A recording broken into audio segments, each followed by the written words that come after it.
Hello. Hi, Geoff Irvine there.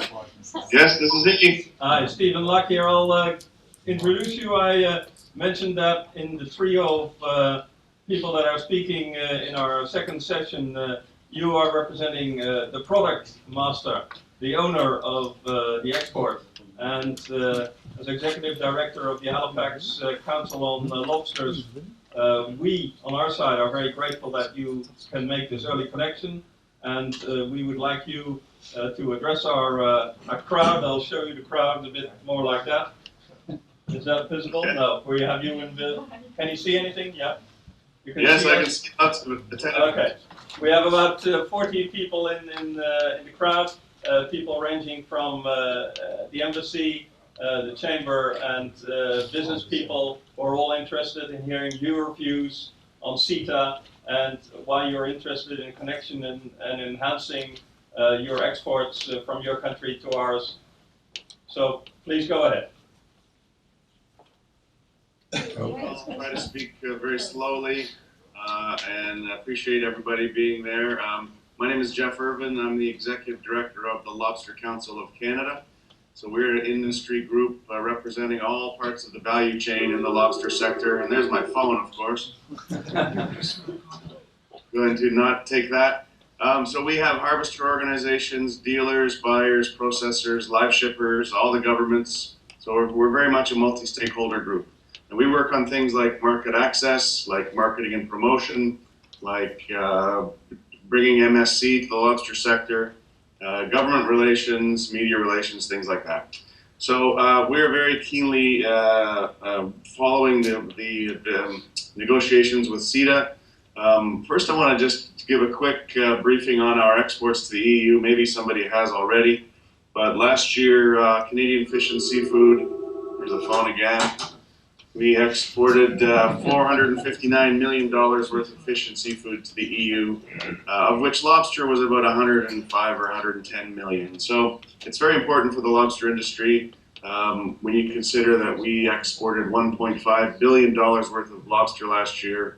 The EU is a significant and historically important market, very long-standing relations there with importers, and our products are well known, and you have a very good market for us. CETA is very important. It's been 2 years since the negotiations ended. We're hoping any day for it to be announced that it's been approved. I actually met a member of parliament yesterday at a citizenship event here, and he told me that actually one of the holdouts is Germany on your side. The German government apparently has some issues with some of the parts of the agreement. And to be frank, I'm not sure where we are in Canada because each province has to approve it here. But it's been 2 years. We're hoping it'll happen. So for lobster, it's very exciting. I'm not sure if you've seen the tariff lines, but for lobster, we will have tariff-free access by year 7. For live lobster, which I'm not sure if that's something you are thinking about since you're in the port, but for live lobster, the 8% tariff will be gone after year 1. After year 3, the 6% tariff on brine products, popsicle packs, for European retail, that 6% tariff will be gone. By the end of year 5, the 16% tariff on tails and whole cooks and whole raw will be gone, and then by year 7, 20% tariff on prepared products and lobster meat will be gone. So that's very exciting for us. We see great opportunities in the EU as that happens. One interesting thing today, as we think about going forward, is the growth of our lobster exports to Asia. Will have some impact down the road. We've got very strong exports to Asia, very normal, steady exports to Europe. But as our landings start to change, and I'm not sure how well people are brought up to speed on our landings of lobster, but we've seen landings go up 80% in the last 10 years. So that's one of the reasons you've seen a lot more of our products in the market, is because we've got a lot more products to sell. This year, 2015, we are seeing what is likely going to be a year where landings don't increase, where they are stable or down a bit. So we're seeing some much higher prices to our fishermen. We're seeing much higher market prices. That's all because of demand and supply and all that dynamic. So I guess my point is, It'll be interesting to see in the years to come how these tariff reductions impact our sales and our exports to the EU. But we're very excited about it. So the key for us as a sector in Canada is to educate our exporters about these tariff reductions. So the provincial governments, the federal government, we as a trade organization will be telling our exporters very clearly as these tariffs go away, so that they can adjust their selling prices, adjust their marketing strategies, and to ensure that we get the very best value in the European market and other markets, and also to ensure that the benefit comes back to Canada, to be honest. And so that just means education and awareness. And as I said, the governments are being very helpful, and we as trade organizations have to do that for ourselves. Because our goal is to sell more efficient seafood in the EU and in every market. But as I said, our relationships with importers there are strong and long-lasting. You have a great market for us. You have many consumers who like luxury goods, of which lobster is one.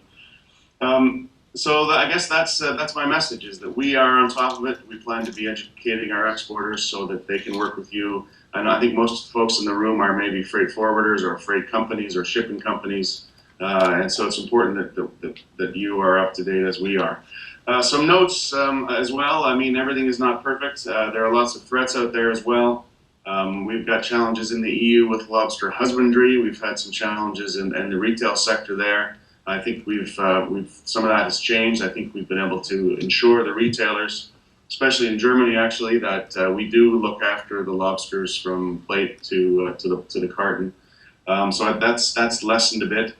There's always a currency challenge with the euro, and of course there are the challenges in Southern Europe right now that are making us all very nervous. So, but we see great opportunities. Some other notes to think about. I talked about landings. The impact of climate change in the lobster sector has been, I think, quite dramatic, and it's something we really have to watch. We're seeing the lobster biomass moving north in Canada and in Maine, and so we really have to be mindful of what that means for landings and for the future of this product. So we're watching that. And we have a significant challenge here with labor, believe it or not. We can't find enough Canadians who want to work in lobster plants. Go figure. It's not very nice work, but it's good work.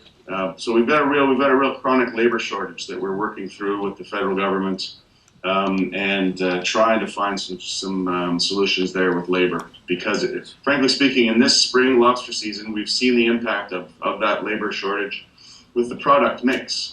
So your importers will find that there are a lot more in-shell whole lobster products available because we don't have the labor in the plants here to add more value to it. And so we're making the argument with our governments that we need labor, we need people to be able to add more value to our lobster products. So anyway, that's a bit of an internal issue, but just important to throw it out there. It will impact the pack mix, it will impact what are coming in those containers to Rotterdam and what your importers can buy. So it may impact how many containers of products you need. So landings are stabilizing, climate change is changing the biomass. Asia is very dominant in our market right now, so we have to balance that with our interest and our history in Europe. And of course in the US. Those numbers I gave you, export numbers, don't include the millions and millions of dollars worth of Canadian lobster that goes through American ports and American airports. So I'm sure many of you are aware of those numbers. A lot more Canadian lobster goes to market from American companies that we don't frankly track. So that's something to think about. So I think that's really all I wanted to cover.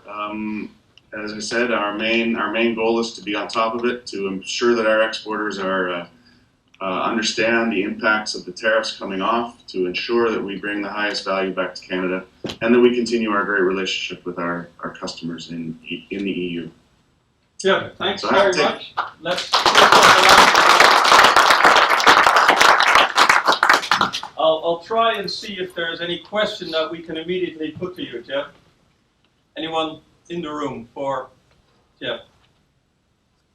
And I have one myself. You mentioned the trade that does not go via the Canadian ports. Not being in this side of the trade myself, can you give us a feeling of how much is that compared to the Canadian straight port trade? Well, The short answer is we really don't know, but I'm certain it's dramatic. When you think about, you look at our export numbers, we exported $1.5 billion worth of lobster last year in all forms, and over $1 billion was to the U.S. Is my cell phone going on? There's no way that the American market is using $1 billion worth of lobster. So, and we know that on the live side, trucks go from here every day to New York and to Boston to hook up with wide-body aircraft going all over the world. We know there's a significant amount of frozen product that goes through the Port of New York and other ports. So we don't know. We know it's significant, though. And the country of origin issues, we also know that a lot of Canadian lobster gets sold by American companies as American lobster. And we're not too happy about that. So that's another thing we're doing about is branding Canadian lobster and ensuring that the market understands where it comes from. So you're talking about the Halifax Maine lobster? Well, I'm talking about, well, our lobster is the same species as the Americans have. Homarus americanus is American lobster, but it's unfortunately the species that we fish and sell is called American lobster, Homarus americanus. But it's the same species that they catch in Maine and Massachusetts. So we share that stock with the Americans. Thanks very much. I think we've also learned that you want labor, which we have, and you have fish that we want, so there's good trade there. Marjolein? Yeah, I wonder which countries are you mainly shipping to at the end, finally? So who is the end user? Which country the most in EU? Did you get that? The end user in the EU, which one is the greatest? Which country? Which one is the? Which country is the largest receiver of your goods as an end user? In Europe. Well, I mean, the export numbers tell us that it would be Belgium, but we know that a lot of our products that are imported into Belgium go to other countries. But in the top 10 would be Belgium, the Netherlands, the UK, and France would be the top 4 European direct importers of Canadian lobster in different forms, but very closely followed by Sweden and Norway and Italy and Spain and countries like that. Okay, thanks very much. Looking around, yes, another question? One question, what's the ratio between frozen and fresh? Ratio between frozen and fresh, any idea?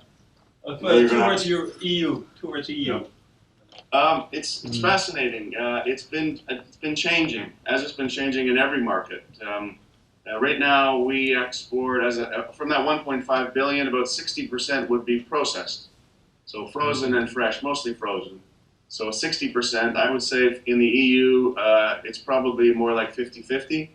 But our growth in processed products is growing all the time. So if any of you are in the container business, you're happy about that. Yeah. If you're in the live shipping business, you're not as happy about that. I think that was the background to the question. That's why he's putting a thumbs up. Yeah.